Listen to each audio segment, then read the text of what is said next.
Quand on a la chance de passer parmi les derniers, on a 1 minute et demie pour vous exprimer une problématique extraordinaire. C'est une loi très simple, mais on va essayer de tenir parole. Sur un sujet extrêmement compliqué, moi je voudrais simplement rappeler un schéma très simple. Il y a 3 blocs en matière d'immigration. Il y a l'immigration légale, l'immigration clandestine et on a l'affaire de l'asile, qui est un cas un peu particulier. Sur l'immigration légale, il est clair qu'en fonction de tout ce qui vient d'être dit et rappelé, nous avons besoin de redéfinir celle-ci sérieusement et en particulier de revenir à l'immigration choisie qui avait déjà été mise en place sous le gouvernement de François. Sous le point particulier du regroupement familial, je rappelle qu'en 2010, également sous l'autorité de notre Premier ministre de l'époque, nous avions renforcé ces conditions-là et que les premiers effets se sont fait ressentir dans les quelques mois qui ont suivi, singulièrement en Île-de-France, mais que depuis quelque temps, tous ces critères que nous avions mis en place ont été battus en brèche. Évidemment, les choses redémarrent incontestablement. Sur ce point-là, il faut reprendre l'ensemble de nos critères, redéfinir nos priorités en fonction des valeurs que l'on souhaite aussi défendre, qui sont les valeurs auxquelles nous sommes attachés et que tu as brillamment rappelées tout à l'heure. En ce qui concerne l'immigration clandestine, c'est plus de 400 000 personnes à peu près. Jamais personne n'a pu vraiment, évidemment, parce qu'elle est clandestine, l'estimer. En revanche, ses origines sont parfaitement connues et c'est particulièrement l'immigration légale.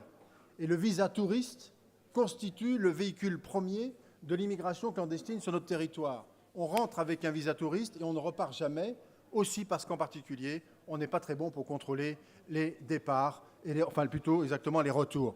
Il faut revoir ce dispositif de la façon la plus rapide possible, et en tous les cas la plus efficace possible, car une des sources premières de l'immigration clandestine, c'est celle-ci. Bien évidemment, l'attractivité sociale constitue le grand point qui fait que les gens viennent sur notre territoire. Et singulièrement, c'est à la fois l'attractivité sociale et on utilise tous les moyens. Il y a 2 moyens pour ça aujourd'hui. Une augmentation considérable de l'aide médicale d'État. On passe de 548 millions à plus de 745 millions aujourd'hui. Et ça, c'est une catastrophe évidemment nationale, mais je pense que Valérie en dira un mot, parce que l'aide médicale d'État et son attractivité est extrêmement grande et que ses conditions d'attribution sont beaucoup trop faibles par rapport évidemment à ce que nous devons faire aujourd'hui et constituent pour beaucoup d'immigrés une possibilité pour rester sur le territoire. Et enfin l'asile. On a dévoyé la procédure d'asile. La protection subsidiaire, nous y sommes attachés. Elle est importante. C'est un devoir pour nous, voire peut-être même une fierté que de l'accorder. En revanche, que de l'accorder à des personnes qui en ont véritablement besoin, bien évidemment. Mais aujourd'hui, la procédure est tellement complexe, tellement longue, que des filières d'immigration utilisent la procédure d'asile pour amener sur notre territoire des gens qui ne relèvent pas de cette problématique, mais qui en revanche peuvent rester et s'inscrivent dans le dispositif. D'où la nécessité absolue de revoir la procédure d'asile, de remettre vraiment sur la table l'ensemble des problématiques. Je ne rentre pas dans le détail maintenant parce qu'évidemment, ça n'est peut-être pas le lieu et on n'a pas le temps.